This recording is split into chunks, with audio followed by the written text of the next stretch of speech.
대선 얘기를 안 할 수가 없죠. 탄핵은 임박해 오는 것 같습니다. 3월 상순이면 끝난다. 대체적으로 3월 9일일 수도 있고 2일일 수도 있지 않아요? 지금 정치권에서 9일 오후 2시에 발표할 거다. 거기까지 나왔어요? 시간까지. 이제 거기에 넘어가져 버리면 탄핵을 못하는 수순으로 간다니까. 그러니까. 기각이 아니고 무기한 연장 딜레이. 그 와중에 지금 심상치가 않아요. 북한 미사일 발사. 이게 유일한 대선의 변수가 될 수 있는 부분. 만약에 그냥 우리는 일반적으로 북에서 막 우리나라 사람들 협박한다거나 뭐 불바다 발언 이런 거까지는 이제는 안 통해요. 결국은 뭐요? 자기들끼리 어떤 수순에 의해서 물론 북한이 정말 제정신 바뀐 놈들이라고 하면 구체적인 정세라든지 이런 걸 봐가면서 개성공단 문제도 있고 그래서 정말 개방을 하고 싶거나 제재 같은 걸 풀고 싶다면 박근혜 정권에게 유리한 짓은 안 하겠죠. 근데 김정은 이 정권이 나만 보고 하는 정치가 아니잖아요. 미국 보고 하는 정치라. 나름 위기를 느껴서 자신들도 이를테면 의사표명의 방식으로 이런 것을 한 게 아닌가라는 그런 분석도 많이 있어요. 근데 어떤 시점마다 그렇게 미사일 쏴주고 하는 게 좀 빈정이 상한단 말이지. 좀 기다려주면 안 되냐고. 사실 이거를 원래 김정은이는 그 트럼프 취임식 날 쏠라 그랬어요. 근데 그때가 하도 이 남한의 탄핵 정국 막 이 중요한 시기라 계속 참았다가 그런 거야? 아베랑 만나는 날 나 같이 놀래봐라 그러고 세트로 쏜 거야.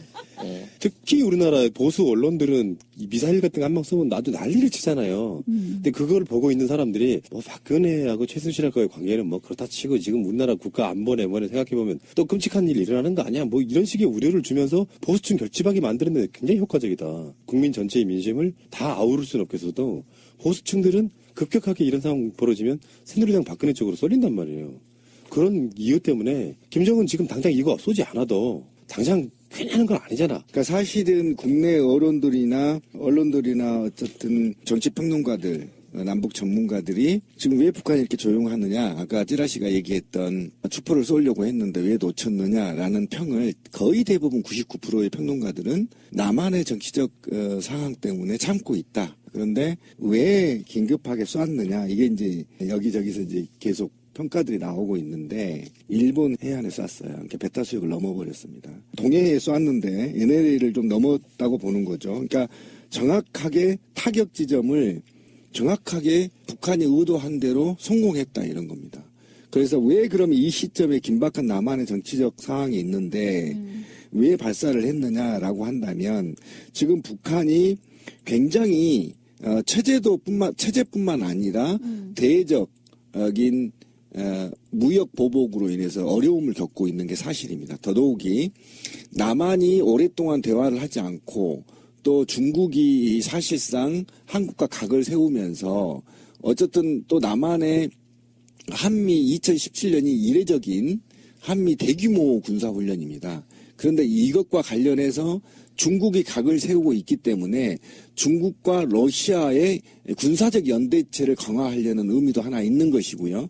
그 다음에 사실은 저는 이 북한 입장에서 말하면 뭐 3D 공격이니 4D 공격이니 기습 선제 공격이니 이런 개 같은 압박을 하고 있기 때문에 니네들 만약에 이거 공격 시작하면 핵폭탄 날릴 거라는 경고성인데 저는 이게 얼마나 남한에서 우리나라에서 이게 선동이 되고 있냐면 그게 저는 이제 안타깝다는 겁니다.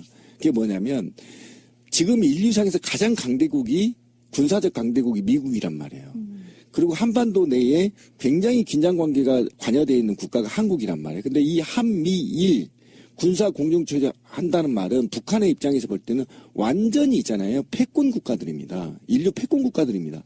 패권 국가들이 온 신무기를 다 동원해서 한반도에서 지금 바로 북한 코밑에서 연습하겠다는 거 아닙니까? 올라가겠다는 겁니다. 지금 입구까지 올라갔다 내려갔다 지금 훈련하겠다는 거고 비온비니 뭐 엄청난 지금 최신 무기로 갖고 북한을 위협하겠다고 하는데 어떻게든 여기에서 평화 무드를 만들지 않으면 위협하다고 보는 겁니다. 지금 북한은. 그래서 지금 미사일 한번 쏴보고 트럼프가 어떻게 나오는지 날리면서 평가를 하고 있는 거 아닙니까? 대화하자.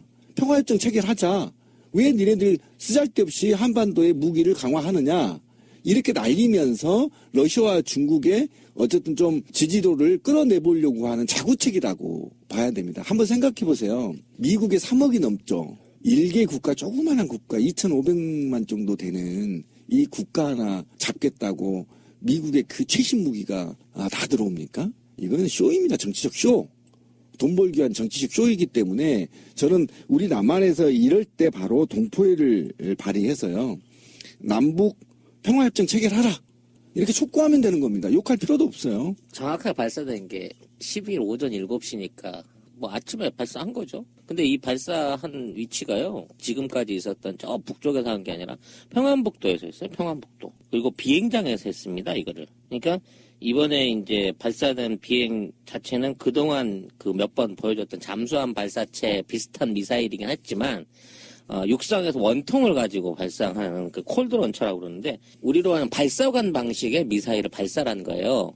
그렇기 때문에 사실상 위성으로 감시를 하고 있거나 조기 경보기 같은 게 떠 있으면 얼마든지 볼 수 있는 상황이었다는 거죠.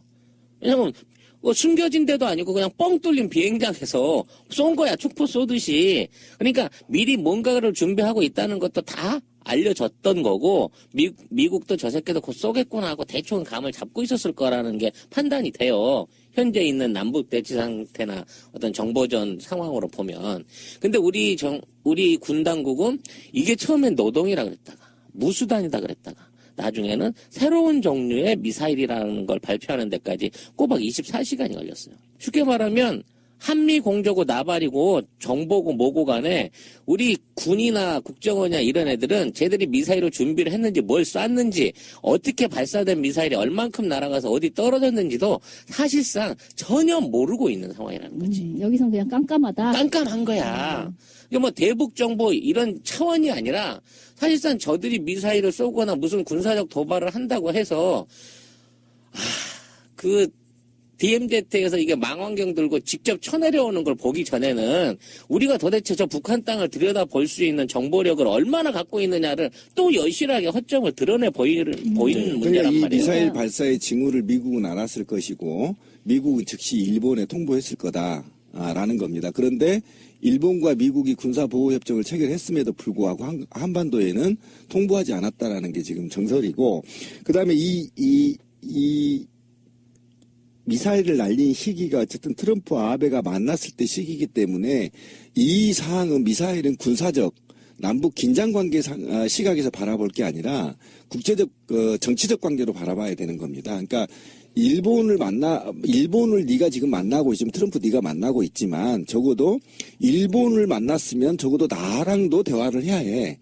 적어도 일본보다 내가 더 대화 상대가 가치가 있어. 나랑 대화하자니까 라고 미사일을 쏜 거예요. 그러니까. 그래서 두 발을 쏜 겁니다. 우리는 이제 한반도 남북 관계를 중심으로 얘기를 하니까 아니 우리 선거 좀 하자는데 또 왜 북쪽에서 미사일을 쏘고 지랄이요라고 우리 입장에서는 이제 그런 얘기를 하게 되는 거죠. 그거는 굉장히 국내적인 어떤 스펙트럼으로 이 사안을 바라봤을 때 그런 이야기가 나오는 건데 사실 북한 입장에서는요, 남한의 지금 선거가 중요하다기보다는 그 미국의 아베가 가서 둘이 뭔 소리를 할까?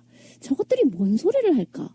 또는 아니 여기에서 지금 한미 곧 그 군사훈련을 한다는데 우리한테는 얼마나 위협이 되나?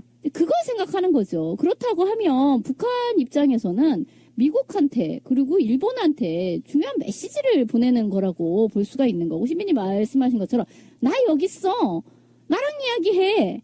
우리 할 얘기 많잖아? 왜 둘만 쏙닥쏙닥거리지? 라는 것의 메시지의 차원으로 우리가 읽어야 될 텐데 사실요 이 문제에 대해서 남한은요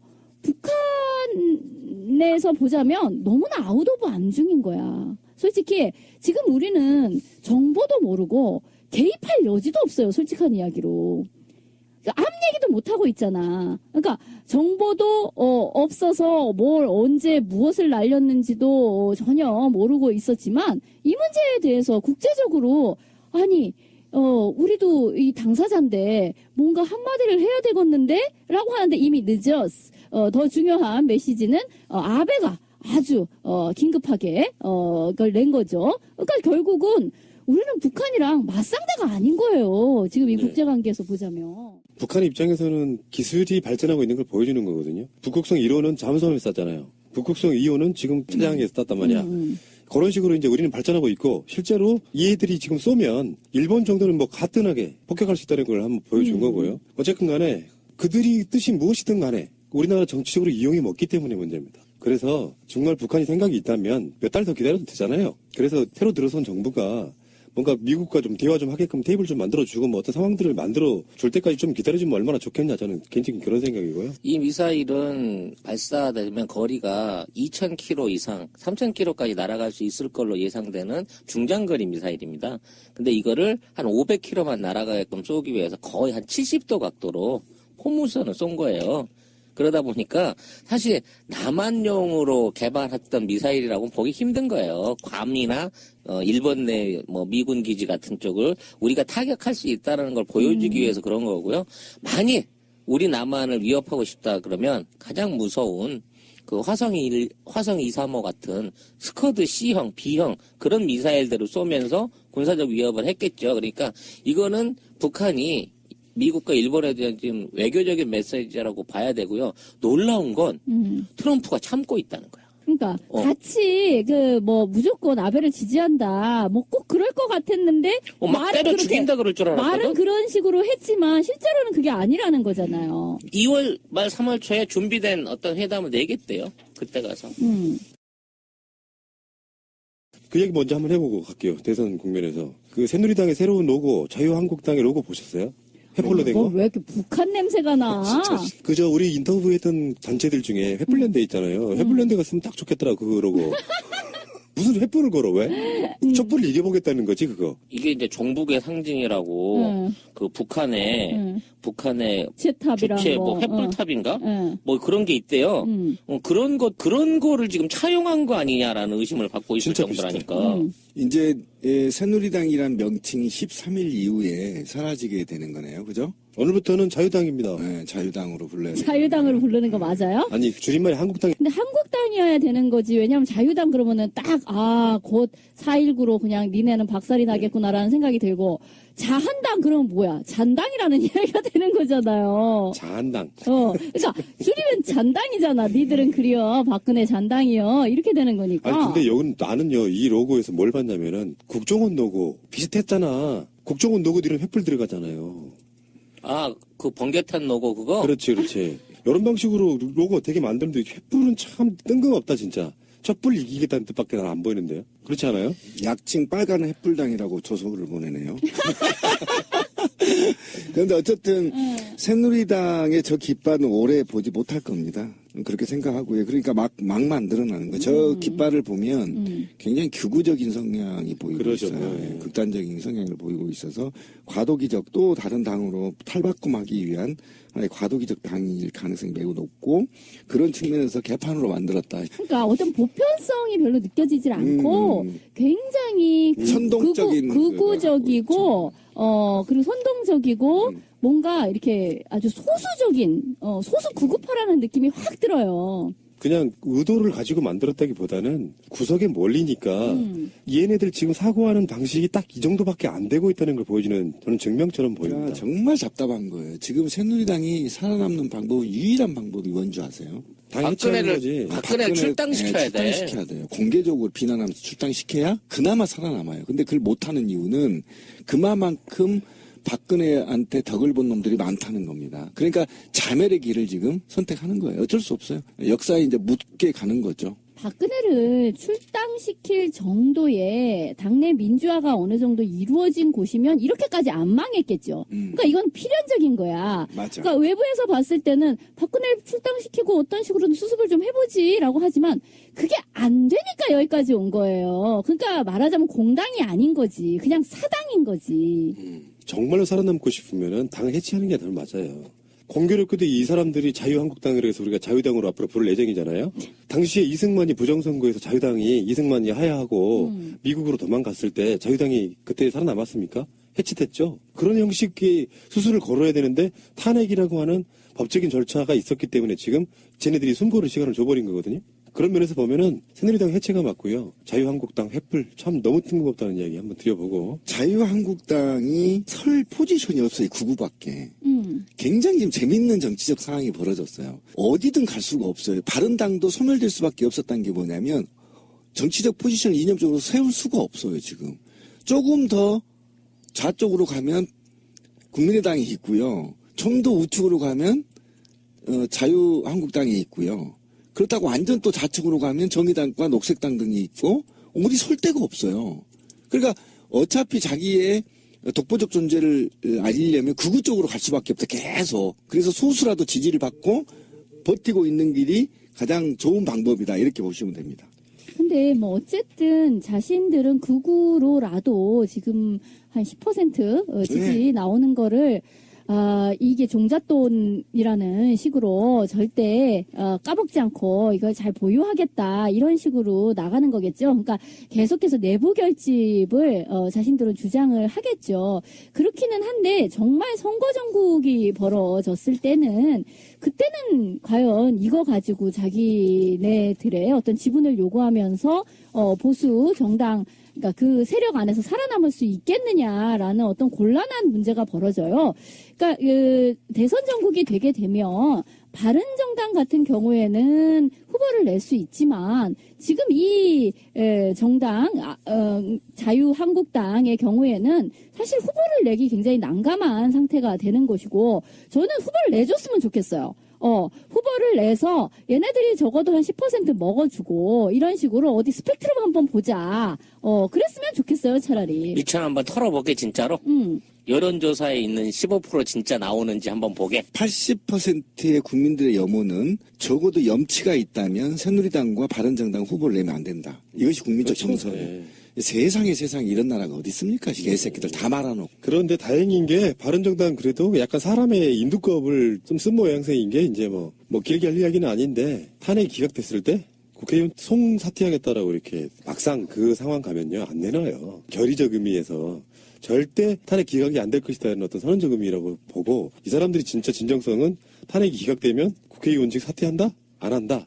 좀 걸고요. 그러니까 도박인 거죠. 한마디로 말하면 탄핵이 기각이 됐을 때도 바른정당과 새누리당한테 그 책임을 묻지 않을 수가 없습니다. 국민은 누군가인가 책임을 물어야 되고 그들이 망쳐놨기 때문에. 그런데 탄핵 정국의 헤게모니를 우리가 주도했다. 이런 개설레발을 지금 치려고 하는 거예요. 근데 만약에 이제 탄핵이 기각되는 사태가 온다고 하면 이 사람네들이 살려면 바른정당이 살려면 아마 제일 먼저 개헌을 통한 박근혜 임기 단축을 가지고 나올 가능성이 굉장히 그렇죠. 높아요. 그러니까 사실 이 사람들의 속내는 또 이제 계속 개헌에 있었던 것이기 때문에 그러니까 그 임기 단축도 해야 되고 그렇지 않으면 박근혜를 끌어내릴 수 있는 방법이 이제 없어진 거잖아요. 그리고 자신들이 탄핵에 동의해줬다라는 그 면피를 하기 위해서라도 바른정당 급하게 개헌론이 이제 일게 될 거라는 생각이 들어요. 사실상의 결승 더불어민주당 빅3 이야기 한번 해볼게요. 최근에 문재인 대표는요. 지금 아직도 개헌하자는 세력들이 남아있거든요. 현실적으로. 그래서 개헌을 하되 만약에 지금 현 상태로 보면 문재인이 당선될 것이 확실하다면 개헌을 해서 문재인 임기라도 줄여보자. 이런 식의 개헌 지금 이야기하고 있거든요. 근데 문재인 대표 입장에서는 이거예요. 내년 지방선거 때 개헌 국민투표를 하자. 별도의 예산과 국력의 낭비를 막을 수 있다. 이런 아이디어는 저는 나쁘지 않다고 보고요. 지금 현재 시간적으로 개헌 자체가 불가능하다고 보여지는 시간이지 않습니까?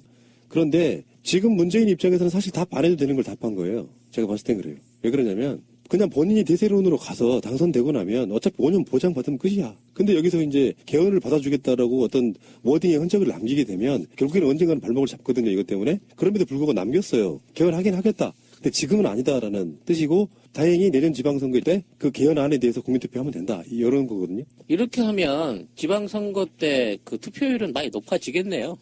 굉장히 높아지고 그러네요. 국민들 관심이 많아질 겁니다. 그런데 저는 문재인 요즘 전 대표가 이런 발언들을 보면 굉장히 마음에 들어요. 왜 그러냐면 내용을 봐야 돼요. 내용을. 그러니까 예산도 줄일 뿐만 아니라 국민과 함께하는 어쨌든 개헌을 갖고 싶다라는 게 주된 목적이고 그다음에 이 내용을 보면 굉장히 재밌습니다. 중앙에 집중하던 고난과 예산을 지방에 분산해서 연방제 수준에 가까운 자발적 분권형 형태를 만들겠다. 이건요 균형개발하고 비슷한 겁니다. 제가 가장 원하는 겁니다. 제가 우리 방송 3년 동안 지금 지자체를 살려야 되고 지자체 특성화 이 깊게 얘기를 제가 했을 겁니다. 창조사회에서는요. 그러니까 글로컬이 글로벌하고 맞물려 있기 때문에 여기에서 봐서 일자리와 새로운 창조 사회가 창조물들이 나오는 거거든요. 그러면 지자체의 자유롭게 지자체 특성에 맞게 자유롭게 문화가 발전할 수 하도록 하는 것이 바로 문화 융성이거든요.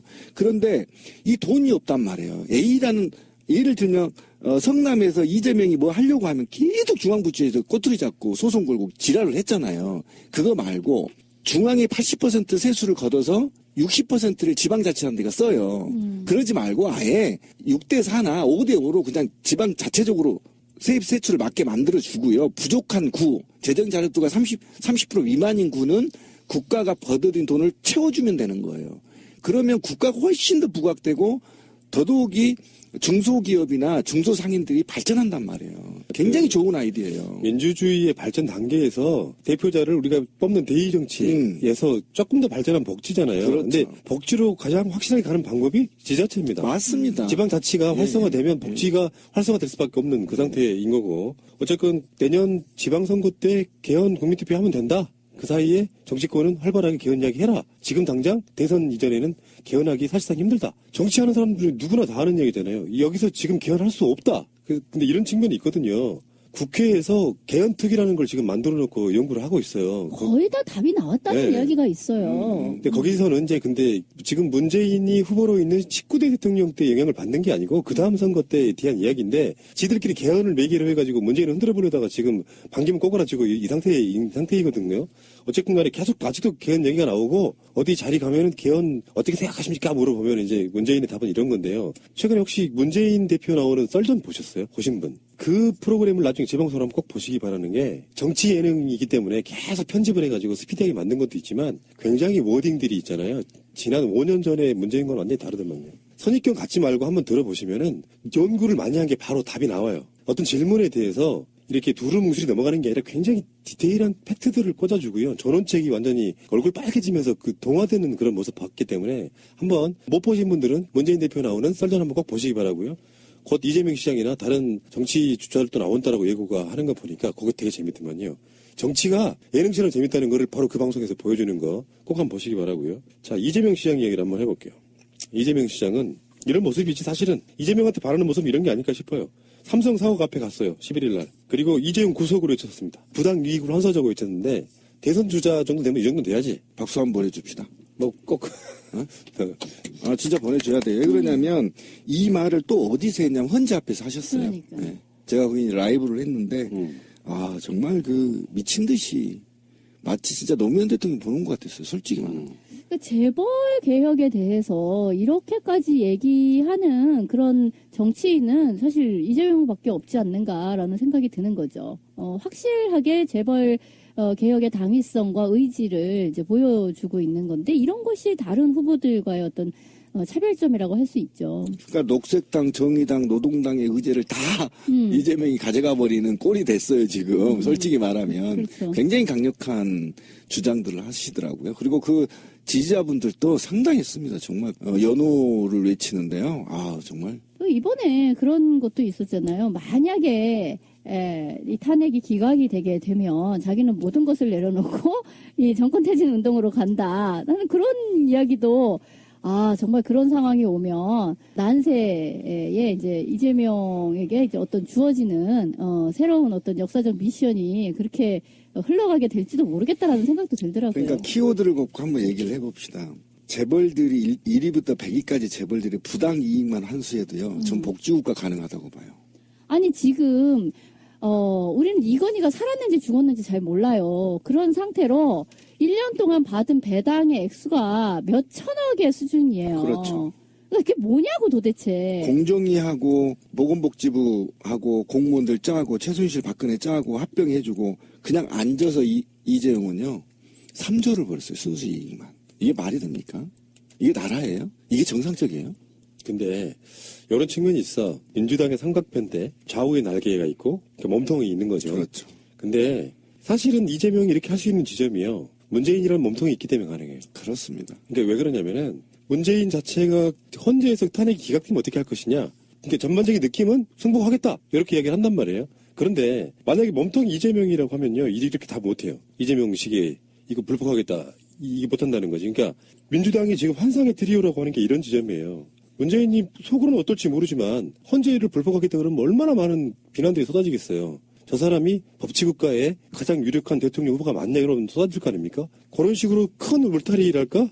지붕을 하나 만들어 놓고 거기서 안희정이든 이재명이든 보수로 가든 대연정을 하든 탄핵에 불복을 하든 이렇게 가게끔 만들어 주는 것 자체가 저는 환상의 트리오라고 보는 기가 거거든요. 막히죠. 역대 네. 역사에서 이런 트리오가 없었죠. 한번 설명을 네. 해보면 우리는 길거리에서 문재인이 보수야, 좀 부족해 라고 한 사람들은 이재명을 지지하게 되는 거고, 또 우측에 있는 사람은 너무 좌파인데 라고 얘기하는 사람들은 안희정한테 붙는 거야.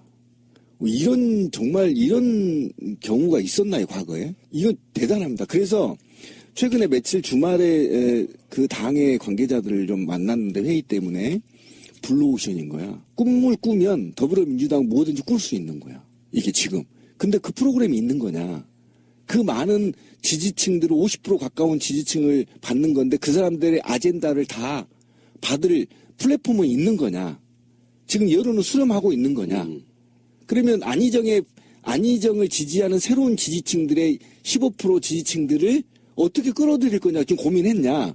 그 다음에 이재명을 극렬하게 지지하는 15%의 지지자들을 당이 끌어들일 플랫폼이 준비됐냐. 네, 그렇게 질문했다고요. 그만큼 지금 황금시장이 열린 겁니다. 더불어민주당한테는. 그런데 이 인기를 잘못 관리하면요. 그냥 바로 가버립니다. 그래서 저는 지금 후보들이 굉장히 노력한 만큼 당에서는 추미애 대표를 중심으로 이런 변화되는 플랫폼들의 의견들을 플랫폼을 어떻게 받을 것인지 열린 마음으로 접근하지 않으면 금세 이 인기는 떨어질 수 있다. 굉장히 조심해야 된다. 지금 정의당이 먹어야 할 포션을 그렇죠. 이재명이 이제 먹고 있는 것처럼 오른쪽에서도 비슷한 일이 일어나는 거잖아요. 안철수가 어떤 점했었던 그 부분을 안희정이 점하고 있는 상태가 되는 거죠. 그래서 지금 더불어민주당은 오른쪽으로도 왼쪽으로도 굉장히 넓게 포진한 상태가 되었다. 그거는 더불어민주당한테는 굉장히 유리한 조건이 된 거는 맞는데 한편으로는 그렇게 하다 보면 결과적으로 저는 이제 약간 안희정 쪽에 이제 의심의 눈초리를 품게 되는 게 이제 그런 거죠. 정말로 원래 더불어민주당 지지 어느 정도 그 부동층 뭐까지를 포함해서 그런 사람들에 의해서 이것이 이만큼 세가 넓어진 걸로 봐야 되느냐? 그렇지 않고 이것이 이제 외부를 점하게 되었다라는 거를 뒤집어 얘기하면 외부에 의해 점해졌다라고도 볼 수가 있는 거다라는 생각이 드는 거예요. 이를테면 전통적인 지지층이 아님에도 불구하고 안희정의 어떤 지지로 지금은 약간 둔갑되어져 버린 그런 상태로 해서 전체적인 더불어민주당의 포션을 조금씩 우클릭으로 잡아 당기는 그런 역할을 하는 것으로 보인다는 거예요. 그래서 결과적으로는 뭐 결선은 어찌됐든 문재인의 후보가 될 확률이 지금 너무나 높은 건 사실이잖아요. 그렇게 되었을 때 결과적으로 안희정은 역할이 전체적인 축을 왼쪽으로 시프트, 그러니까 오른쪽으로 시프트 하는 역할을 하면서 이재명을 당 내에서 무력화시키는 방식으로 역할을 하는 것인데 그것이 전통적인 더불어민주당 지지층 내에서 일어나는 일이라기보다는 뭔가 그 외부적인 어떤 힘에 의해서 그렇게 되고 있는 것은 아닌가라는 생각이 들어요. 아무리 그렇다고 치더라도 물론 뭐 외연을 넓히기 위해서 저쪽 층에 마음에 들 수 있는 얘기들을 꺼내놓는 거는 뭐 전략상으로 이해는 갑니다만 사실 솔직히 개인적으로 안희정 지사의 최근에 있었던 지나치다 싶을 정도로 과거 행위는 솔직히 마음에 들질 않습니다. 발언이나 그렇라든지 지금 쉽게 말하면 착한 애들이랑 좋은 애들이랑 어울려야 되는데 만나고 댕기는 친구들이 못된 애들밖에 없어 보니까 그래서 조금 걱정스러워요. 이 사람의 행보에 대해서는. 이런 식의 연정이 아니라 야합이라고밖에 받아들일 수 없는 거지. 국민들이 척결하기를 바라는 세력하고도 연정을 할 수 있다. 또 걔들하고도 손을 잡는 듯한 모습을 보여준다고 하면 이건 사실상 앞으로의 민주당의 정체성이라든지 문재인에 대한 어떤 지지층에 대한 심각한 또 부정적인 요소로 작용하자는 건 걱정이. 그러니까 제가 한번 분석 한번 해볼게요. 지금 예를 들어서 새누리당이 갖고 있던 2분의 1의 지지가 쭉 밀려서 한 15% 정도로 밀려 있는 맞죠. 거잖아요. 네. 전체 판에서. 근데 민주당의 3인방 빅3가 그 판에서 완전히 주도를 하고 가요. 지지율 합쳐놓으면 뭐 60%가 넘어간다고 예, 하니까 넘어갑니다. 그걸로 쭉 갖고 가면 어떤 효과가 있냐면은 속지 마십시오. 제가 봤을 땐 그렇게 생각해요. 안희정 지사가 저들이랑 야합하려고 한다는 그런 차원보다는 제 생각은 그래요. 뭐냐면은 아젠다를 계속 가지고 가고 지지율을 계속 수렴해서 갖고 가면 이를테면 어느 날 갑자기 안희정이 물러난다고 해서 경선에서 결선이 올라가지 못했다고 해서 그 지지율이 바로 누구한테 가는 건 아니잖아요. 그러니까 판을 주도함에 있어가지고 그게 새누리당 지지자라고 할지라도 안희정이 포지션하고 있는 그 지지율을 밀고 감으로써 대항마 자체를 아예 없애버리는 효과가 있다는 뜻이에요. 그런 의미이기 때문에 저는 아직도 안희정이 문재인의 의도된 오른쪽 날개라고 보는 거거든요. 그렇죠. 바로 그 부분입니다. 그러니까 제가 전자 얘기했던 게 바로 그 부분이야. 새롭게 좌측에서 우측에서 몰려드는 더불어민주당이 우호적으로 생각을 하려고 지금 이재명과 안희정을 지지하려고 따라다니는 사람들을 당이 어떻게 당의 정체성, 지금까지 쭉 내려온 정체성도 어떻게 홍보하고 나의 당 지지층으로 끌어들일 거냐의 문제. 그러니까 내부 경선을 아름답게 해서 떨어져도 안희정과 이재명이 떨어지고 누가 떨어져든 이 지지층들이 남아있을 땐 플랫폼이 있냐고 제가 물어봤던 게 그 대목인데요. 그런데 자꾸 우리가 있잖아요. 저도 이제 반성을 많이 한 측면이 있는데 지금 정치권을 바라볼 때 이념이나 철학으로 바라보면 큰일 납니다. 예, 그 사람은 정치 분석 못하는 거예요. 지금은 굉장히 좌파적이고 공산적인 정책을 새누리당도 할 수 있고요. 더불어민주당도 할 수 있어요.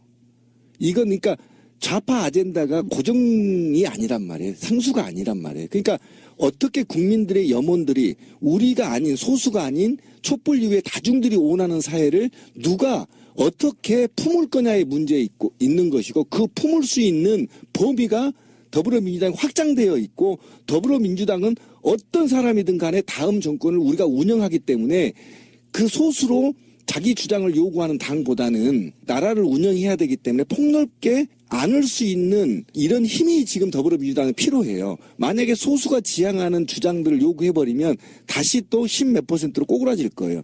그러니까 더불어민주당은 지금 포지션에서 굉장히 폭넓게 가져야만 당선되고 나서 무엇을 고치더라도 안의 헤게모니를 좌측의 5%, 우측의 5%가 수권 정당인 더불어민주당의 정책을 흔든다고요? 못 흔듭니다. 예, 저도 한번 들어봤는데 절대 못 흔듭니다. 그러니까 걱정하지 마십시오. 안희정이 말하는 대연정은 어떤 의미에서 보면은 안희정과 이재명과 문재인의 연정일 수도 있습니다.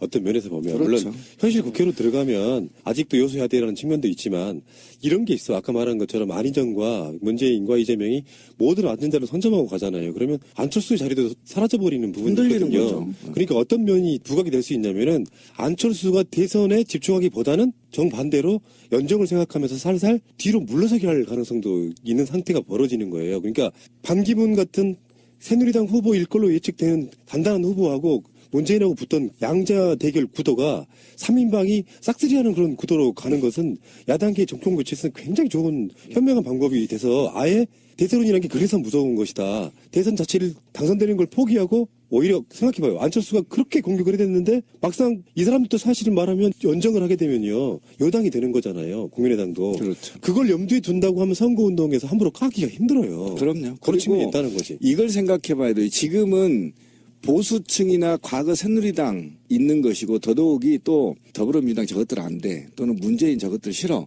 라고 하는 사람들이 황교안을 적자로 보고 있는 거 아닙니까? 황교안이 적은 수치가 아니에요. 14%가 황교안이 출마를 못할 경우에는 그 14%가 누구한테 갈 거냐 한번 고민해 보세요. 뭐 유승민에게 가거나 그렇겠죠. 근데 유승민은 안 가고 있잖아요. 지금 황교안이 지지율이 빠지고 있어요. 10% 초반대로. 그런데 유승민이가 올라가지가 않아요. 지지도가. 왜 그런지 아세요? 집권 불가능하기 때문에 안 주는 겁니다. 그래서 제가 새누리당과 바른정당은 소멸되는 과정이다. 어디론가 흡수될 거다. 아니면 이들이 새로운 모습을 갖고 다른 그릇에 담아야 된다. 그런데 우리가 너무 이쪽에 있기 때문에 모르는데 실제 현장에서 가보면 어떤 얘기를 하냐면요. 어떻게 새누리당과 바른정당이 후보를 낼 수 있어? 이게 대다수의 국민적 정서예요. 참아야지 한 번은. 아니, 좀 그러니까- 참아야지. 이번은 아니야. 이렇게 그러니까 얘기하고. 이번 판을 죽어간다고. 전 개인적으로 진짜 개인적으로는요. 안희정의 대연정이라든지 최근에 뭐 여시제 논란 같은 거 다 엄청 비판하고 곽상원 변호사 노무현 대통령 사위의 비판 지점도 다 수용하는데 이를테면 이런 거지. 당으로만 보면요. 예를 들면 문재인은 어쩌다더라 이런 게 말고 더불어민주당의 안희정 같은 그런 식으로 연정하겠다 그러면 무슨 이게 촛불 민심을 담는 거냐 할 수 있는데요. 그때 등장하는 게 바로 이재명이에요. 그렇죠. 야, 더불어민주당 이재명도 있어. 왜 안희정만 보고 이야기하냐고. 네가 그 지점 마음에 안 들면 이재명 찍으면 되는 거 아니야. 이런 식으로 비판 지점이 없어져 버렸어요. 이 상황 자체 당으로만 보면은. 그러니까 이렇게 짧게 설명하면 사드 하나로 얘기를 해보자고요. 거침없이 안희정은 오케이 해버렸어. 그랬더니 누가 죽냐면요. 유승민이 아니 더불어민주당에 사드 찬성론이 있네 이렇게 되는 겁니다. 그 다음에 우측에 아니 좌측에 나 반대야 무조건 폐기해야 돼 한 게 정의당 이하 주장하는 사람들이 담아버린 거잖아요. 죽어버리는 겁니다. 이게 굉장히 있잖아요. 블랙홀 같은 거예요. 근데 굉장히 좋은데 그냥 지금 봤을 땐 좋잖아요. 이를테면 재래시장을 싹쓸이하고 있는 뭐 이마트 같은 어떤 그런 상품이잖아요. 근데 굉장히 좋기는 한데 문제는 그 이후가 중요하다는 생각이 드는 거예요. 정말로 저는 이제 신배님하고 좀 달라지는 지점이 거기에 있는 건데 이를테면 지난번에도 아니 누가 되든지 간에 그 큰 차이 없다. 결과적으로는 큰 차이 없다. 이렇게 말씀을 하셨잖아요. 왜냐하면 정치인이 무엇을 한다기보다는 결과적으로는 이 어떤 시민들의 힘에 의해 가지고 뭔가가 바뀐다면 결국 그렇게 바뀌어야 하기 때문에라고 말씀을 하셨지만. 자, 그 재래시장 다 깔아뭉개고 이마트가 들어섰어요. 들어섰는데 그 이후에 이제 좌우 스펙트럼이 굉장히 넓게 포괄된 형태에서 그래도 가운데에 가장 높은 그 수위를 점하는 문재인이 됐다 칩시다. 그런데 그 이후에 무엇인가를 결정해야 되잖아요. 근데 결정할 때마다 자 사드 어떻게 할겨? 라고 하면 가부간의 결단을 내야 되잖아요.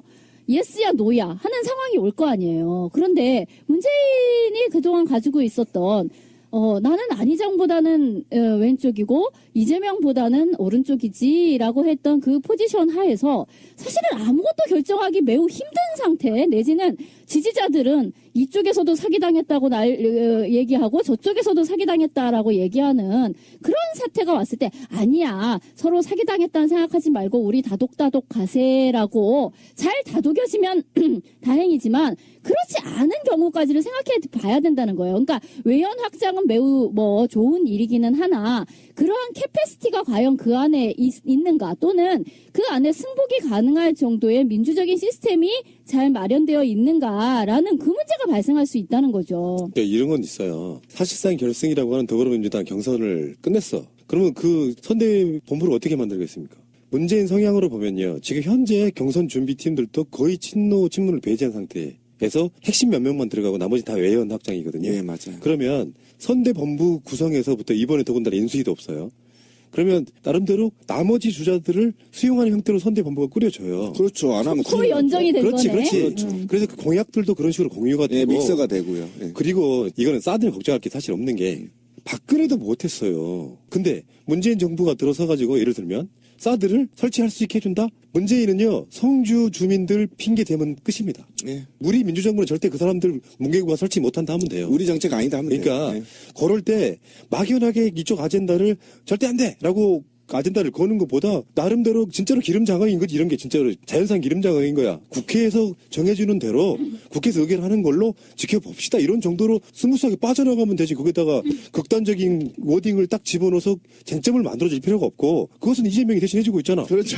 그런 방식으로 가는 게 나는 훌륭하게 지금 대선판이 관리가 되어 있다. 오죽했으면 어떤 분이 그랬다니까. 안희정, 이재명, 문재인이 더 큰 선에 의해서 어떤 프레임을 짜놓고 지금 여권 지지자를 농락하는 것 같다고 할 정도로 훌륭한 판이에요. 저도 그렇게 봅니다. 왜 그러냐면 저는 솔직히 말하면 사드 문제 했지만 사드 문제는 문재인 후보가 제안한 게 현 사회에서는 답이에요. 굉장히 영리합니다. 만약에 문재인이 집권을 하고 나서요. 중국 관계자 만나고 북한으로 소식 보내서 사드 배치 할 때 우리 평화협정하자 예를 들면 그래서 개성공단 열고 우리는 경제 성장 위주로 가겠다 해서 중국과 대무역 정상화하고 하면 인기도 80% 올라가는. 저번에 100%입니다. 김원식 기자 인터뷰도 기가 그랬잖아요. 막히네. 트럼프는 그거 받아줄 사람이다. 자기 국익을 위해서. 그러면 우리가 북한에 관련해갖고 미국한테 적당한 이익하고 사드를 굳이 이념적으로 배치할 이유가 없고요. 그러니까 지금 이념 아니 그러니까 박근혜도 성주 그 민심 때문에 이거 설치 못하고 지금 물러가는 거를 문재인이 만약에 대통령 되면 그걸 어떻게 사드를 설치합니까? 그러니까 그거는 계산해 보면 그렇게 빠져나가서 아예 서로 간의 넘박 자체를 없애는 게 하여튼 훌륭한 수라고 보는 거고 그렇게 문재인이 해주고 있기 때문에 이재명의 자리가 생기는 거예요. 사드 절대 반대라고 외쳐주는 자리가 생기는 거라고. 그렇죠. 그리고 환상의 틀이라고 말하는 거예요. 그리고 다음에 이제 적자 싸움이 도래되는 겁니다. 여기서 지금 사실은 어떻게 보면 안희정과 이재명은 다음에 중원을 차지하기 위한 어떻게 보면 자기 포지션을 차지고 있다 이런 겁니다. 한 명 더 계시죠. 박원순 시장도 있고. 박원순 시장도 있고. 굉장히 지금 나는 차차기가 더 재밌을 것 같아. 네, 저도 그렇게 생각해요. 거기에서 이미 포석을 던져놓고 있기 때문에 이 상황에서는 제가 볼 때 안희정이 돌풍을 일으키지 않는 한, 그 다음에 이제 요 상황이 나중에 다른 F에서 이번 주에 뭐 다룰 수 있겠지만 역선택 뭐 이런 방법, 경선 방법이 이제 나중에 우리 F에서 털겠죠. 그 방법만 개선된다면 이 포지션은 완벽한 포지션이에요. 굉장히 좋아요. 근데 이런 지점 하나 던져보고 싶어요. 만약에 이재명 시장이 없었다라고 하면 이 판 되게 재미없어요. 오락적 의미의 재미가 아니라 판을 읽는 의미에 있어서 만약에 더불어민주당 이재명이 포지션하지 않았다면 지금 제가 봤을 때요 문재인 지지율도 떨어져 있습니다. 그러니까 맞아요. 같이 가는 의미를 모르시는 분들이 그냥 서로 간에 워딩 갖고 싸우시는데 이재명 시장의 지점은 굉장히 훌륭한 지점이라고 봐요. 그러니까 저 사람을 떨어뜨리기 위해서 우리가 막 그 사람의 사적인 어떤 걸 막 끄집어내서 공격하기보다는 같은 당의 이론으로서 감싸 안고 가지 않으면 나중에 정말 최악의 결과가 나올 수도 있다. 난 그렇게 생각하거든요. 저는 이제 여기서 조금만 더 문재인이나 뭐 좀 그 더불어민주당이 좀 욕심을 부린다면 소수당이 있잖아요. 녹색당이나 노동당, 정의당은 이제 의원 수가 있기 때문에 정책 연대 같은 MOU를 좀 체결했으면 좋겠어요. 복지국가 소사이어티, 복지국가당인가요? 거기도 그렇고 민중연합당도 그렇고 노동당도 그렇고 정의당도 그렇고 그들의 아젠다들을 이행하겠다는 이런 이행 약속 같은 거라도 좀 했으면 당에서 좋겠다. 그러면 정말 이제 새로운 21세기 새로운 당의 새로운 모습으로 만들어질 수 있어요. 그게 바로 좌로부터 연정이고 우는 또 우대로 가는 거고 그래야 이게 시너지 효과가 있지 않겠냐라는 생각을 자주 해봤어요. 근데 만약에 저는 이제 그건 굉장히 좋은 거죠. 그러니까 이렇게 하는 바람에 오른쪽 그러니까 지금 바른정당이니 뭐니 하는 이런 쪽이 점점 찌그러들고 이쪽까지를 흡수하면서 아주 극우만 이쪽에 오른쪽에 조금 남고 서서히 오른쪽과 왼쪽을 전부 차지하면서 이 안에서 어떤 정책적인 이야기가 당 내에서 굉장히 민주적으로 발흥되고 그 안에서 어떤 토론이 이루어지고 이런 식으로 되면 아이고야 이건 무슨 100년 정당 가겠네 그렇지. 같은 생각도 드는 거죠. 그러니까 굉장히 좋은 일이에요. 그러니까 노무현 대통령 시절에 어쨌든 소수당들이 활동하기가 매우 좋았고 저희들이 민주노동당 시절 때부터 테스트를 현장에서 해봤거든요. 그러니까 정권 교체 후에 일단 상식이 통하는 사회를 좀 만들어 놓고 그러고 나서 지금의 소수정당, 미래정당, 우리가 말하던 복지국 국가로 만들어야 되기 때문에 그다음에 환경, 생태 국가를 만들어야 되고 노동국가를 만들어야 되니까 이들의 실험대를 만들어 주는 거죠. 그 MOU를 체결해서 예를 들면 어느 지자체장을 뭐라 그러죠 이렇게 지자체 같은 경우를 소수당에 배분하거나 이래서 거기서 테스트를 해보는 거죠. 이것들이 얼마만큼 국민들 의식 수준이 올라가고 있는 건지 그러면서 정치적으로 합의를 만들어낸다면 정말 제가 볼 때는 영구집권 가능해요. 좋은 방향으로 이해하도록 노력해야 될 것 같습니다. 뭐 여러분들 말씀 들어보니까 물론 걱정스러운 부분이 있지만 이거는 역대 우리나라에 없었던 최고의 드림팀 같은 느낌이 있어요. 그러니까 축구로 말하자면 가운데 볼 배급 잘하고 결정력 있는 황선홍을 세워놓고 파괴력 있는 코뿔소 고정훈을 링카로 세워놓고 이쪽에는 굳은 일 도맡아서 한 김남일 같은 애를 세워놓고 있는 듯한 느낌은 들어요. 근데 요는 뭐냐면 이 3인 3색이 나중에 정말 정말 자연스럽게 잘 어우러지면서 특별한 파열음 없이 정상적으로 융합될 수 있는 과정을 경선 안에서 보여줘야 그게 완성이 되지. 그렇죠. 이게 이제 인신공격으로 막 넘어가고 뭐 사과해라 막 법정 소송한다 막 이런 식으로 가는 모습을 보이면 또 구태의 정치로 오해받을 수 있는 게 절대 그럴 있단 일 없을 말이죠. 것인 게 제가 들은 바에 의하면은 팬들도요 지금 과열된 거를 좀 자제하고 예, 그렇습니다. 서로 안고 가자는 분위기가 있고요. 이번에 그 촛불 광장에서 문재인 대표하고 둘이 이렇게 무슨 감기약인지 뭔지 모르겠어요. 쌍화탕인지 뭔지 이렇게 나눠 마시고 촛불도 이렇게 나눠 들고 하는 거 보면서 정말 좋아 보였고요. 그 모습들 갖고 절대 민주주의는 어느 한쪽만 갖고 절대 갈 수가 없는 것이고요. 그게 잘 생각해보면 그렇잖아요. 만약에 이재명이 없었다면 진보 정당들이 더불어민주당 후보를 지지할 수 있었을까? 뭔가 좀 부족했잖아, 느낌적으로. 부족했죠. 근데 정반대로 문재인 대표가 나름 북풍 같은 거 그런 논란을 잘 막아준 측면이 있어서 확 무너지지 않은 측면도 있거든요. 그렇죠. 그러니까 제가 봤을 때는 진짜 준비된 대통령이라고 하는 게 정책이 준비된 게 아니고 상황들에 대해서 정말로 준비된 기름장어처럼 잘 빠져나가는 것도 한 능력이라고 보고요. 맞아요. 요거를 선명하지 않다고 공격할 것이 아니라 이재명이 됐든 문재인이 됐든 안희정이 됐든 대통령이 누가 됐어. 근데 이 촛불 민의를 갖고 우리가 다른 에피소드에서 그 인터뷰한 분들도 있잖아요. 그런 분들처럼 그런 민의를 쌩까고 갈 수 있다? 문재인이 되든 이재명이 되든 안희정이 되든 정치하는 개혁 수준은 비슷할 것이다고. 선거판에 던진 아젠다는 되게 각색처럼 보이지만 실제로 문재인 대표 공약을 보면요. 몇 개 제외하고는 심한 경우는 이재명보다 더 진보적인 것도 있어요. 그러니까 그들이 생각하는 게 촛불의 민심이라는 게 있는데 그 민심을 전혀 담지 않고 공약을 걸고 그 공약대로 정부를 꾸린다는 건 사실상 불가능하다고 보고요. 맞아요. 그냥 정치 시즌에 있어서 자기들끼리 차별을 해보려고 엄청 노력하는 건데 사실 들어가 보면 다 똑같은 거다라고 저는 봐요. 근데 맞아요. 그런 아젠다 갖고 서로 싸우는 건 바람직하지만 쌈박질은 감정적으로 하지 마라. 그것만 우리가 하나 지켜보고 이미 쌈박질은 끝났고요. 그러니까 더불어민주당이 이렇게 갈 수밖에 없는 필연이 있었어요. 필리버스터를 통해서 이입됐잖아요. 이 권리당원들을 무시하지 마세요. 이 굉장히 젊은 층이고 깨어있는 사람들이에요. 권리당원들이 곳곳에서 활동하고 있어요. 정말 저도 이번에 시민은 하면서 이분들의 활동이 얼마나 무서운지를 알았어요. 아래로부터 완벽하게 지금 움직이고 있다라는 거예요. 이 30만들이. 이런 사람들을 믿고 누가 됐든 간에 저도 권 PD처럼 이 촛불 민심을 반할 수는 없다. 만약에 반하면 그 촛불보다 더 무섭게 짱돌 맞을 거다. 똑같아. 네, 똑같게 될 박근혜처럼 거다. 되는 거예요. 네. 그러니까 촛불을 나와보시면 알겠지만 주말에 있잖아요. 청운동에서 현저로 이렇게 행진을 했잖아요. 근데 잠시 음악이 꺼진 상태가 있었어요. 근데 그게 소름이 돋을 만큼 무섭더라고요. 터벅터벅 촛불 들고 걸어가는데 조용히. 발자국 소리만. 더 무섭지? 네, 원래 너무 그렇지. 무서워. 이 민중이 어디로 튈지 진짜예요. 이게 더불어민주당이요? 지금요? 박살날 수가 있습니다. 한 방에. 그러니까 이거를 문재인은 안희정 누구든 다 알고 있단 말이에요. 당 관계자들 다 알고 있어. 이 화살이 만약에 더불어민주당이 갔다. 그렇지. 그럼 죽는 겁니다. 이게 다. 파도를 타고 여기까지 쓸려서 잘 파도 타게 하면서 지금 세 팔을 가고 있는데 거기서 감히 스스로 뒤로 돌아서 맞받아칠 생각을 한다는 건 그러니까- 정치적인 사망인 거지. 안희정의 주장은 저 우파들을 갖고 노는 거예요. 난 그 맛이 있더라고 또 안희정이. 갖고 놀고 있잖아요. 유승민이 무력화시켜버리잖아요. 싸도 도입해야 된다 해버리니까 더 강하게 그 신문들이 실어줘 버리잖아요. 안희정 기사를. 그러니까 유승민이 죽어버리는 거예요. 이런 식으로 계속 상쇄시켜버리고 결국은 문재인 지지도 1, 2%에서 왔다 갔다 계속 이렇게 되는 거잖아요. 저 SNS상의 어떤 흐름을 보니까 참 뭘 재밌는 느꼈냐면은 일부 이야기에 정말 1%도 안 될 것 같아.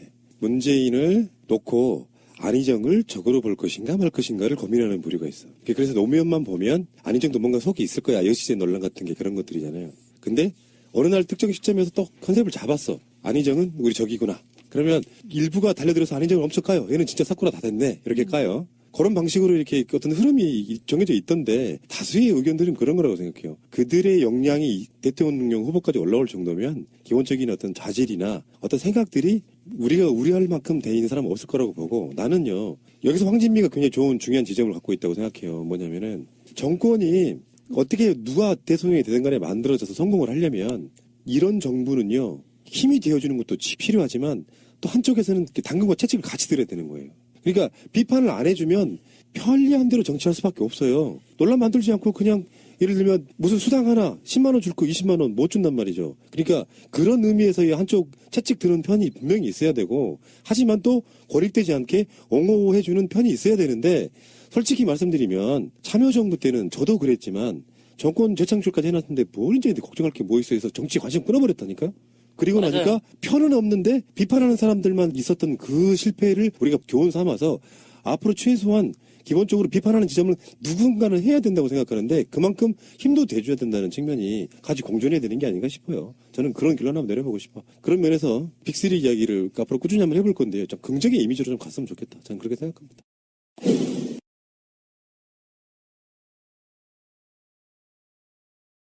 적이고 그리고 선동적이고 뭔가 이렇게 아주 소수적인 소수 구급파라는 느낌이 확 들어요. 그냥 의도를 가지고 만들었다기보다는 구석에 몰리니까 얘네들 지금 사고하는 방식이 딱 이 정도밖에 안 되고 있다는 걸 보여주는 저는 증명처럼 보입니다. 정말 답답한 거예요. 지금 새누리당이 살아남는 방법은 유일한 방법이 뭔지 아세요?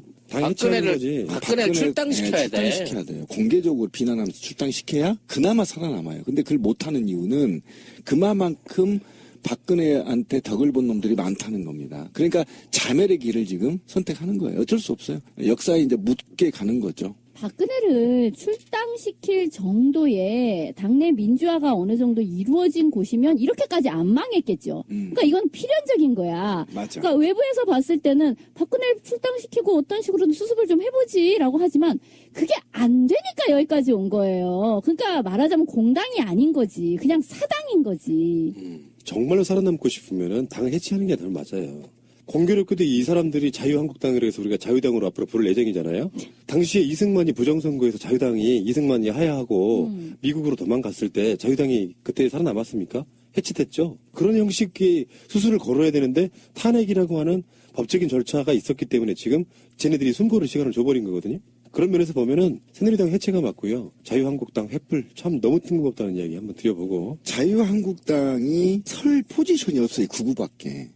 굉장히 지금 재밌는 정치적 상황이 벌어졌어요. 어디든 갈 수가 없어요. 바른당도 소멸될 수밖에 없었다는 게 뭐냐면 정치적 포지션을 이념적으로 세울 수가 없어요. 지금. 조금 더 좌쪽으로 가면 국민의당이 있고요. 좀 더 우측으로 가면 자유한국당이 있고요. 그렇다고 완전 또 좌측으로 가면 정의당과 녹색당 등이 있고 어디 설 데가 없어요. 그러니까 어차피 자기의 독보적 존재를 알리려면 극우 쪽으로 갈 수밖에 없다. 계속. 그래서 소수라도 지지를 받고 버티고 있는 길이 가장 좋은 방법이다. 이렇게 보시면 됩니다. 근데 뭐 어쨌든 자신들은 극우로라도 지금 한 10% 지지 나오는 거를 이게 종잣돈이라는 식으로 절대 까먹지 않고 이걸 잘 보유하겠다 이런 식으로 나가는 거겠죠. 그러니까 계속해서 내부 결집을 자신들은 주장을 하겠죠. 그렇기는 한데 정말 선거 전국이 벌어졌을 때는 그때는 과연 이거 가지고 자기네들의 어떤 지분을 요구하면서 보수 정당 그러니까 그 세력 안에서 살아남을 수 있겠느냐라는 어떤 곤란한 문제가 벌어져요.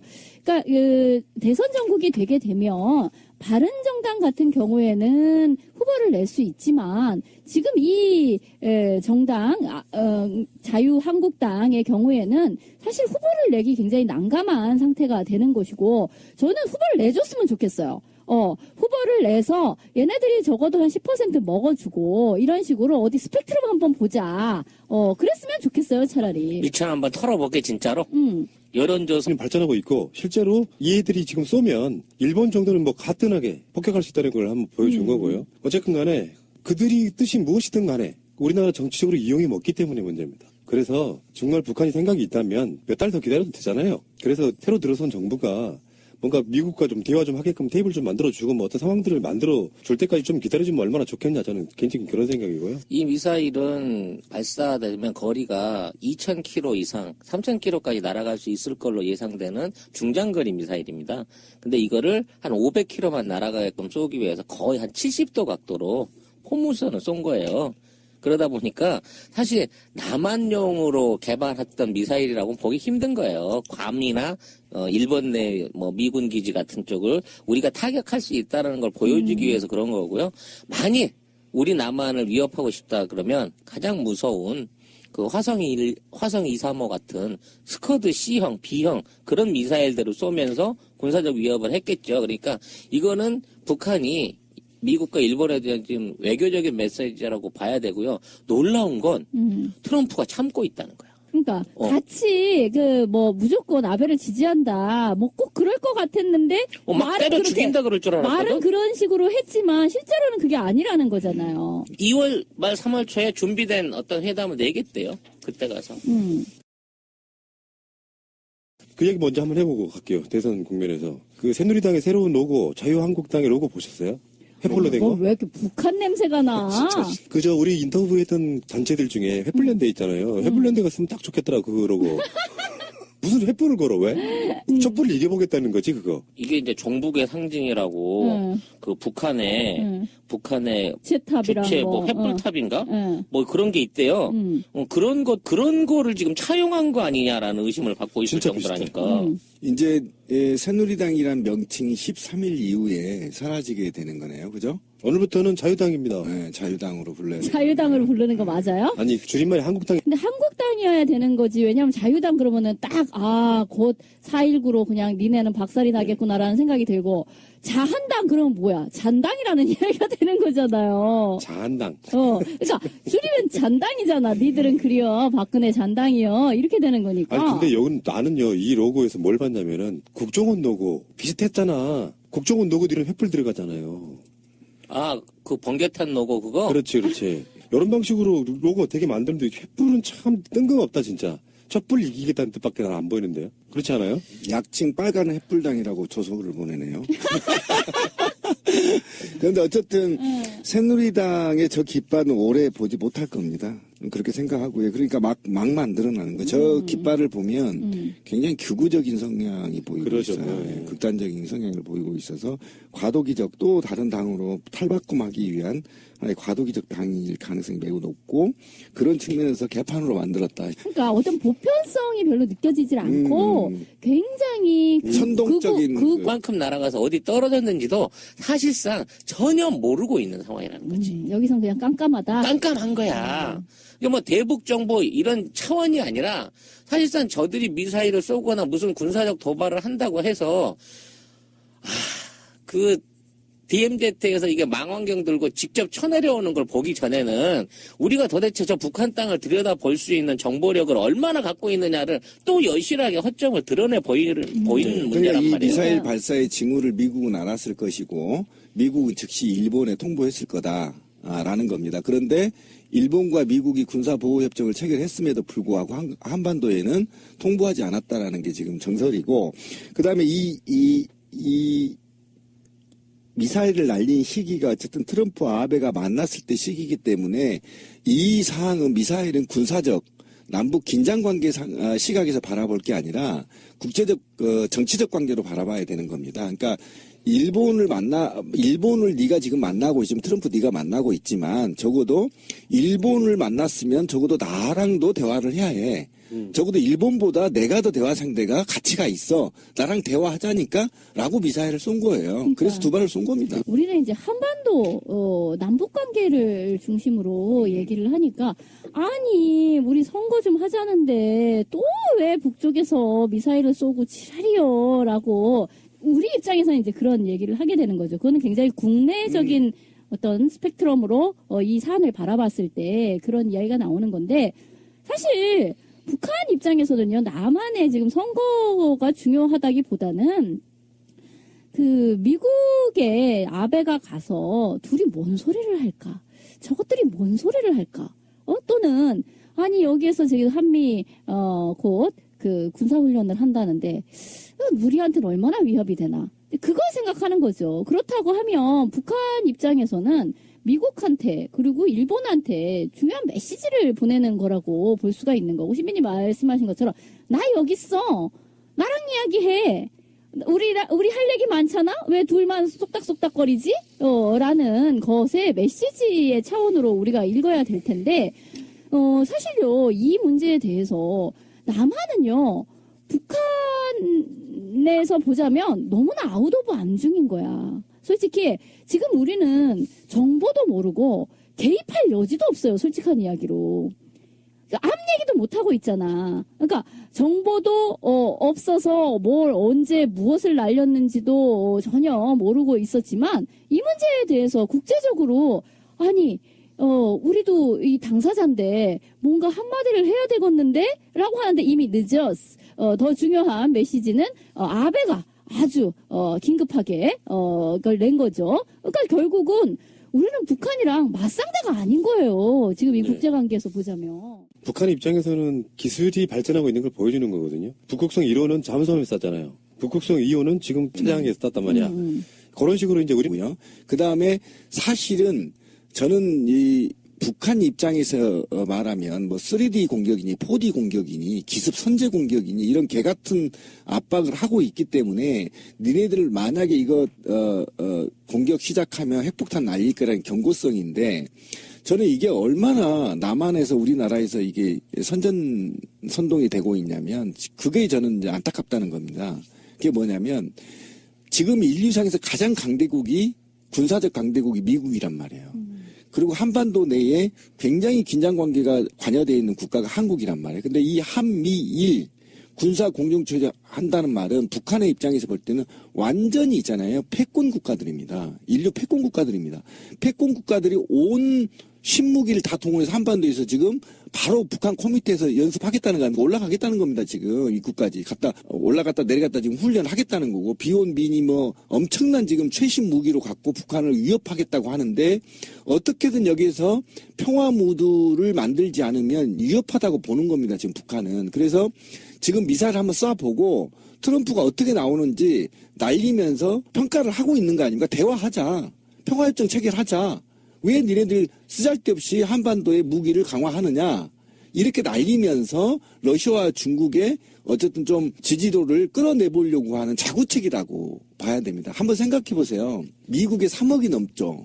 1개 국가, 조그만한 국가, 2,500만 정도 되는 이 국가 하나 잡겠다고 미국의 그 최신 무기가 다 들어옵니까? 이거는 쇼입니다. 정치적 쇼. 돈 벌기 위한 정치적 쇼이기 때문에 저는 우리 남한에서 이럴 때 바로 동포회를 발휘해서요. 남북 평화협정 체결하라. 이렇게 촉구하면 되는 겁니다. 욕할 필요도 없어요. 정확하게 발사된 게 12일 오전 7시니까 뭐 아침에 발사한 거죠. 근데 이 발사한 위치가요. 지금까지 있었던 저 북쪽에서 한 게 아니라 평안북도에서 했어요. 평안북도. 그리고 비행장에서 했습니다. 이거를. 그러니까 이번에 이제 발사된 비행 자체는 그동안 그 몇 번 보여줬던 잠수함 발사체 비슷한 미사일이긴 했지만 육상에서 원통을 가지고 발사하는 그 콜드런처라고 그러는데 우리로 하는 발사관 방식의 미사일을 발사한 거예요. 그렇기 때문에 사실상 위성으로 감시를 하고 있거나 조기 경보기 같은 게 떠 있으면 얼마든지 볼 수 있는 상황이었다는 거죠. 왜냐면 숨겨진 데도 아니고 그냥 뻥 뚫린 비행장에서 쏜 거야. 축포 쏘듯이. 그러니까 미리 뭔가를 준비하고 있다는 것도 다 알려졌던 거고 미국도 저 새끼도 곧 쏘겠구나 하고 대충 감을 잡고 있었을 거라는 게 판단이 돼요. 현재 있는 남북 대치 상태나 어떤 정보전 상황으로 보면. 근데 우리 군 당국은 이게 처음엔 노동이라 그랬다가 무수단이다 그랬다가 나중에는 새로운 종류의 미사일이라는 걸 발표하는 데까지 꼬박 24시간이 걸렸어요. 쉽게 말하면 한미 공조고 나발이고 정보고 뭐고 간에 우리 군이나 국정원이나 이런 애들은 쟤들이 미사일을 준비를 했는지 뭘 쐈는지 어떻게 발사된 미사일이 얼마 대선 얘기를 안 할 수가 없죠. 탄핵은 임박해 오는 것 같습니다. 3월 상순이면 끝난다. 대체적으로 3월 9일일 수도 있고 2일일 수도 있지 않아요? 지금 정치권에서 9일 오후 2시에 발표할 거다. 거기까지 나왔어요? 시간까지. 이제 거기에 넘어가자 버리면 탄핵을 못하는 수순으로 간다니까. 그러니까. 기각이 아니고 무기한 연장 딜레이. 그 와중에 지금 심상치가 않아요. 북한 미사일 발사. 이게 유일한 대선의 변수가 될 수 있는 부분. 만약에 그냥 우리는 일반적으로 북에서 막 우리나라 사람들 협박한다거나 뭐 불바다 발언 이런 거까지는 이제는 안 통해요. 결국은 뭐요? 자기들끼리 어떤 수순에 의해서 물론 북한이 정말 제정신 바뀐 놈들이라고 하면 국제적인 정세라든지 이런 걸 봐가면서 개성공단 문제도 있고 그래서 정말 개방을 하고 싶거나 제재 같은 걸 풀고 싶다면 박근혜 정권에게 유리한 짓은 안 하겠죠. 근데 김정은 이 정권이 나만 보고 하는 정치가 아니잖아요. 미국 보고 하는 정치라. 나름 위기를 느껴서 자신들도 이를테면 의사표명 대통령의 방식으로 이런 것을 한 게 아닌가라는 그런 분석도 많이 있어요. 근데 어떤 시점마다 그렇게 미사일 쏴주고 하는 게 좀 빈정이 상한단 말이지. 좀 기다려주면 안 되냐고. 사실 이거를 원래 김정은이는 그 트럼프 취임식 날 쏠라 그랬어요. 근데 그때가 하도 이 남한의 탄핵 정국 막 이 중요한 시기라 걔도 그런 참았다가 거야? 아베랑 만나는 날 아나 같이 놀래봐라 그러고 세트로 쏜 거야. 특히 우리나라 보수 언론들은 이 미사일 같은 거 한 방 쏘면 나도 난리를 치잖아요. 근데 그걸 보고 있는 사람들이 뭐 박근혜하고 최순실하고의 관계는 뭐 그렇다 치고 지금 우리나라 국가 안보 내번에 생각해보면 또 끔찍한 일이 일어나는 거 아니야? 뭐 이런 식의 우려를 주면서 보수층 결집하게 만드는데 굉장히 효과적이다. 국민 전체의 민심을 다 아우를 수는 없겠어도 보수층들은 급격하게 이런 상황 벌어지면 새누리당 박근혜 쪽으로 쏠린단 말이에요. 그런 이유 때문에 김정은 지금 당장 이거 쏘지 않아도 당장 괜히 하는 건 아니잖아. 그러니까 사실은 국내 언론들이나 어쨌든 정치평론가들, 남북 전문가들이 지금 왜 북한이 이렇게 조용하느냐, 아까 찌라시가 얘기했던 추포를 쏘려고 했는데 왜 놓쳤느냐라는 평을 거의 대부분 99%의 평론가들은 남한의 정치적 상황 때문에 참고 있다. 그런데 왜 긴급하게 쐈느냐, 이게 이제 여기저기서 이제 계속 평가들이 나오고 있는데 일본 해안에 쐈어요. 그러니까 배타수역을 넘어버렸습니다. 동해에 쐈는데 NLA를 좀 넘었다고 보는 거죠. 그러니까 정확하게 타격 지점을 정확하게 북한이 의도한 대로 성공했다 이런 겁니다.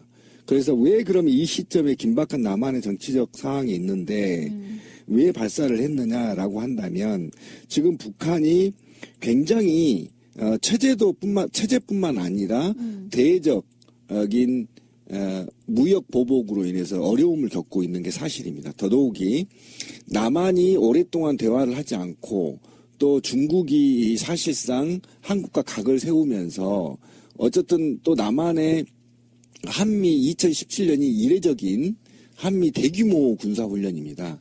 그런데 이것과 관련해서 중국이 각을 세우고 있기 때문에 중국과 러시아의 군사적 연대체를 강화하려는 의미도 하나 있는 것이고